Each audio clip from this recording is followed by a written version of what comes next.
안녕하세요. 소설가 이병란입니다.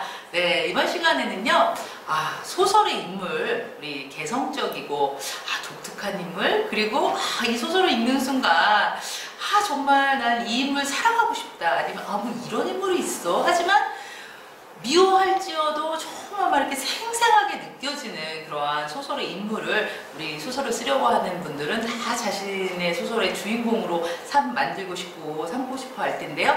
네, 소설의 인물은 어떻게 만들어지는가 저랑 함께 살펴보시겠습니다. 오늘은요, 천명간의 숟가락은 구부러져라, 그 다음에 또 기드 모파상의 쥘르 아저씨를 중심으로 소설의 주인공은 어떻게 만들어지는지 살펴보겠습니다. 네, 사실은 그 많은 분들이 소설의 그 등장인물에 대해서 이론적으로는 알고 있는데 이걸 어떻게 그 소설에서 형상화해야 되는지 잘 모르시는 경우가 많아요. 근데 그 전에 먼저 등장인물의 개념부터 조금 살펴볼게요. 그리고 또 등장인물의 유형, 그리고 인물의 제시 방법, 그리고 소설에서 인물을 형상화하는 방법, 또 인물 제시의 방법을 좀 살펴보도록 하겠습니다. 네, 소설은 결국은 인간을 탐구이겠죠. 네, 소설에서 결국은 우리가 인간을 탐구하기 위해서 소설을 쓰고 또 소설을 읽죠. 그리고 더 나아가서는 소설을 읽는 근본적인 이유는 뭘까요? 네, 누군가 그런 말을 했습니다. 우리가 소설을 읽는 것은 소설 속에서 나를 만나려고 하는 것이다 라고 말을 하거든요. 그래서 결국 우리는 소설을 통해서 인간을 탐구하고 그리고 나 자신을 이해하기 위해서 소설을 읽는 경우가 많죠. 그래서 이 소설 속의 등장인물들은요, 행위자이자 또 존재자입니다. 그리고 또 이런 얘기를 많이 합니다. 소설의 등장인물을 우리가 캐릭터라고 합니다. 이때 캐릭터라는 것은 단순히 외면적 지칭으로서의 인물뿐만 아니라 성격이라는, 그 인물이 어떤 성격을 가졌나, 내면적 속성까지를 이제 의미하죠. 자, 그리고 근대 소설 이후에는요, 소설은 사실은 그 인물이 뭐 어떤 행위를 했고 어떤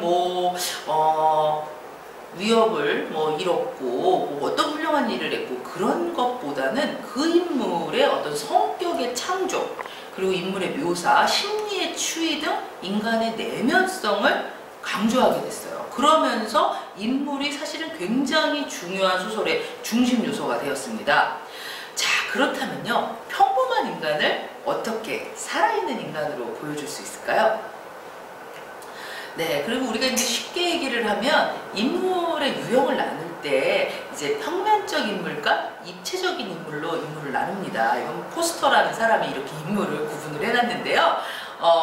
인물의 일단 평면적 인물과 입체적 인물을 조금 설명을 드린다고 하면요, 평면적 인물은 소설이 시작이 됐어요. 그리고 소설이 끝났어요. 시작할 때부터 끝까지 성격의 변화가 없어요. 그런데 입체적 인물은요, 소설 시작했을 때와 소설이 끝나갈 때쯤 되면 성격이 변합니다. 이렇게 성격 변화가 일어났을 때 우리가 그 인물을 입체적인 인물이라고 하죠. 그렇다고 하면요, 인물의 성격을 변하게 하는 요인들은 어떤 것들이 있을까요? 네, 자신 안에서 갈등이 있는 거, 심리적 갈등. 그래서 내면적 갈등도 이 인물의 성격을 변하게 하고요. 그 다음에 환경의 변화, 그 인물의 내면을, 성격을 변하게 할 수 있죠. 그리고 그 인물에게 주어진 운명, 원치 않는 사랑을 하게 된 거예요. 그 사랑 때문에, 그 운명 때문에 인물의 성격이 변할 수 있는 것이죠. 그래서 우리가 사실은 이 입체적인 인물은 복합적 인물이라고도 합니다. 그리고 또 이 인물의 성격을 변하게 하는 것으로는 또 갈등, 그리고 그 운명의 긴장감, 이런 것들이 그 인물의 성격을 변하게 할 수 있죠. 자, 그리고 포스터가 인물을 평면적 인물과 입체적 인물로 구분을 했다면요, 또 다르게 또 구분을 한다면 전형적 인물과 개성적 인물로 우리가 나눌 수 있겠죠. 자, 여러분들 전형적 인물 어떤 게 있을까요? 네, 구두쇠, 아니면은 못된 사람, 나쁜 사람, 욕심쟁이, 이런 게 전형적 인물이라고 한다면, 개성적 인물이라는 것은 어떤 인물일까요? 네. 아우, 개성 있어. 개성 있는데? 그건 뭘까요? 그 사람만의 독특함이 있다라는 거예요. 그러면 여러분들이 이것만 기억하시면 돼요. 개성적 인물이라는 것은요, 철수를 철수답게, 영희를 영희답게 만드는 특질을 말합니다. 그래서 예를 들면 개인을 특징 짓는 독특한 말버릇, 어떤 독특한 말버릇이 있는 사람들 있잖아요. 그 다음에 그 사람의 머리 모양, 취미, 아니면 또 일에 임하는 태도 등 이러한 것들을 통해서 우리가 개성적 인물을 만들어낼 수 있습니다. 자, 그리고 이제 또 다른 인물 구분의 유형을 또 살펴본다면요, 주동인물과 반동인물로 또 인물을 구분할 수 있겠죠. 주동인물은 그야말로 뭐예요? 그 소설의 중심인물인 거죠. 주인공이죠. 그런데 그 주인공하고 대척점에 있어. 주인공이 야, 우리 밥 먹으러 가자 그러면 싫어. 맨날 반대를 해요. 이런 게 이제 반동인물이라고 할 수 있겠습니다. 자, 그렇다고 한다면요, 인물은 우리 다들 사실 그렇잖아요. 여러분들이 만약에 소설을 쓴다, 여러분들이 소설을 읽는다, 그러면 어때요? 뭔가 개성적인 인물을 정말 내가 내 소설의 주인공으로 내세우고 싶고, 정말 뭔가 나와는 다른 뭔가 독특한 인물의 삶을 우리가 또 읽고 싶어 한단 말이에요. 그러면 이러한 개성적 인물을 형성하는 방법은 뭐가 있을까요? 네, 좀 구체적으로 살펴볼게요. 인물의 형상화라는 것은요, 인물을 정말 우리가 생생하게 느낄 수 있게 만든다는 것은요, 외면적인 모습뿐만 아니라 성격까지 살아있는 것처럼 만들어내는 것을 의미를 합니다. 네, 여러분들 좋아하는 컬트쇼 있잖아요. 그 컬트쇼에서 이제 본 영상 중에 이런 인물이 나옵니다. 이 친구는요, 기읍 발음을 못해요. 그래서 예를 들면 개나리 발음을 못합니다. 그러면 개나리를 얘는 지읒으로밖에 발음을 못해요. 그러면 어떻게 하냐? 개나리가 아니라 뭐라고 발음할까요? 제나리라고 발음을 하는 거예요. 근데 얘가 어느 날 어떤 선배하고 같이 아파트를 구경하고 왔어요. 그래서 선배한테 이렇게 얘기를 합니다. 형, 내가 오늘 제나리 아파트에 갔다 왔어. 그랬더니 개나리 아파트인데 제나리 아파트 갔다 왔어, 막 이런 거예요. 근데 형이 자꾸 제나리 하니까 막 화가 났어요. 근데 그 다음날 또 학교를 갔어요. 학교에 갔는데 이 친구가 지우개가 없는 거예요. 근데 친구한테 야, 지우개 빌려줘 라고 해야 되는데 얘는 기읍 발음을 못 하잖아요. 지읒으로 하잖아요. 얘 뭐 빌려달라고 했을까요? 네, 지우개 빌려줘 한 거예요. 그러니까 친구들이 막 이러면서 야, 지우개 하고 놀려댔어요. 그랬더니 이 남자애가 너무 화가 났어. 너무 화가 나가지고 자기를 지우개라고 놀려대는 이 친구한테 뭐라고 욕을 했을까요? 야, 개새끼야 라고 욕을 해야 되는데 너무 화가 나서 이 제새끼야 라고 욕을 했습니다. 뭐 이런 재미난 그 컬투쇼 영상이 있었는데, 지금 이 친구는 독특한 말버릇이죠. 그 독특한 말버릇 하나만으로 재미난 스토리가 얼마든지 만들어지죠.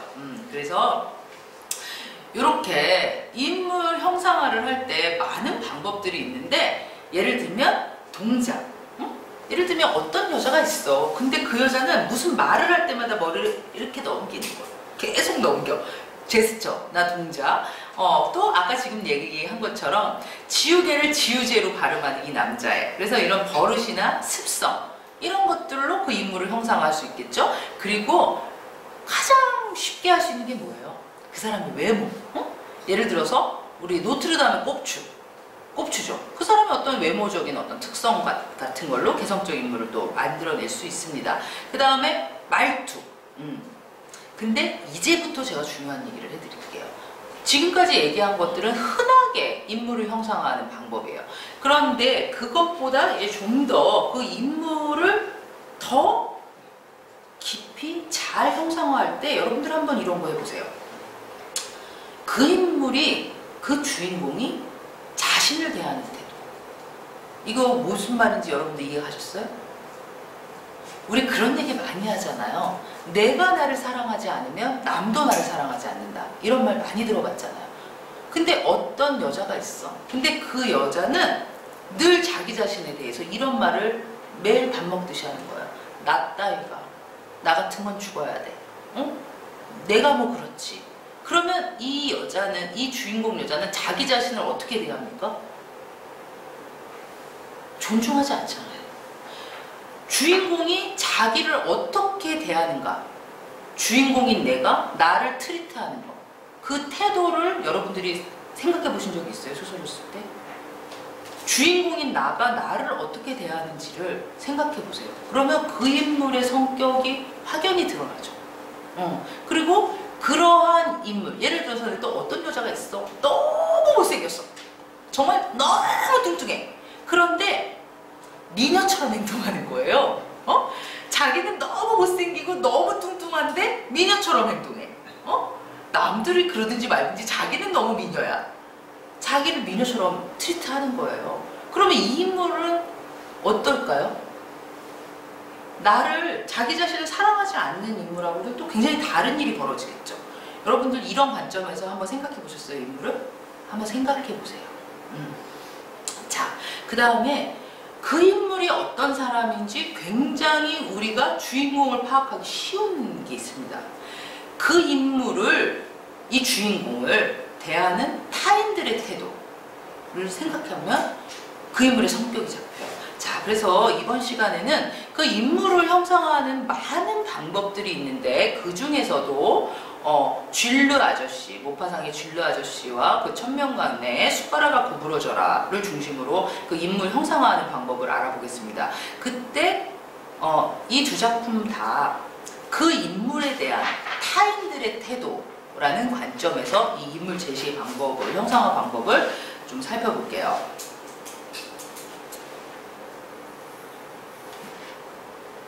쥘르 아저씨라는 작품이 있어요. 모파상의 쥘르 아저씨라는 작품이 있는데, 쥘르 아저씨는 제목이 쥘르 아저씨잖아요. 쥘르 아저씨가 안 나옵니다. 등장을 하지 않아요. 그런데 한 집안의 얘기가 나와요. 이 집안은 어떤 집안이냐면 지금 그렇게 부유하진 않아요. 가난한 집안이야. 근데 쥘르라는 아저씨가 도망갔나 봐. 근데 어떻게 생각하냐면 쥘르만 돌아오면, 우리 쥘르 삼촌만 돌아오면, 내 동생 쥘르만 돌아오면 큰 돈을 벌어올 거야. 그럼 우리는 앞으로 잘 살 거야. 응? 주로 지금 이 소설에서 사건을 일으키거나 이 소설에서 뭔가 행위를 하지는 않지만 이 집안 사람들이 늘 쥘르 아저씨를 얘기를 해요. 그래서 이 집안 사람들이 쥘르 아저씨를 어떻게 대하는가, 응? 타인들이 이 인물을 대하는 태도로 이 소설이 처음부터 끝까지 이루어집니다. 그래서 쥘르 아저씨의 인물 제시 방법을 보면요, 직접적인 제시 방법이 있고 또 간접적인 제시 방법이 있어요. 직접적인 방법은 예를 들면 이런 식이에요. 우리 집은 아부르에 있었는데 부유하지 못했어. 겨우겨우 살아가고 있었지. 글쎄, 이 한마디로 형편을 알 수 있을 거야. 아버지는 부지런한 사람이었어. 늦게까지 직장에나마 일했지만 그래도 수입은 변변치 못했어. 그냥 직접적으로 우리 집 못 살았어 라고 이제 얘기를 하는 게 직접적인 방법이죠. 근데 간접적인 방법은 이런 식입니다. 이 집은 가난한 집안이야. 아까는 직접적으로 얘기했어요. 자신의 집안의 가난에 대해서. 근데 간접적인 방법은 이렇습니다. 단추를 잃어버리거나 바지를 찢거나 하면 나는 죽고 싶을 지경으로 지독히 야단을 맞았었지. 그래도 일요일마다 우리는 옷을 잘 차려입고 바다를 한 바퀴 돌아오는 것이 습관이었다네. 아버지는 프로코트를 입고 실크햇을 쓰고 장갑을 끼고는 축제일의 배처럼 화려하게 차려입은 어머니에게 팔을 끼게 했지. 들뜬 누나들은 언제나 서둘러 채비를 마치고 다른 식구들이 나오기를 기다리는 것이었어. 자, 이 집안이 아까 같은 경우는 그냥 가난하다라고 직접적으로 얘기했지만 지금 이 소설은 어때요? 애가 단추 하나만 잊어버려도 죽고 싶을 정도로 지독히 야단을 쳐요. 근데 일요일이면 온 집안 사람들이, 아빠는 프로포즈를 차려입고 응? 잘 차려입고 괜히 응? 축제일의 배처럼 화려하게 차려입고서는 응? 선착장으로 가서 한 바퀴 괜히 쓸데없이 돌아다녀요. 그러면 이 집안은 어떤 집안일까요? 좀 크게 얘기해 주세요. 허세요. 허세를 좀, 그리고 남들에게 보여지는 것을 굉장히 신경 쓰는 집안이죠. 이 집안은 가난했지만 남들에게 보여지는 것을 굉장히 중요하게 생각하는 집안이었어요. 이렇게 직접적으로 얘기하지 않습니다. 이런 식으로 얘기를 하죠. 이런 것이 간접적으로 제시하는 방법이에요.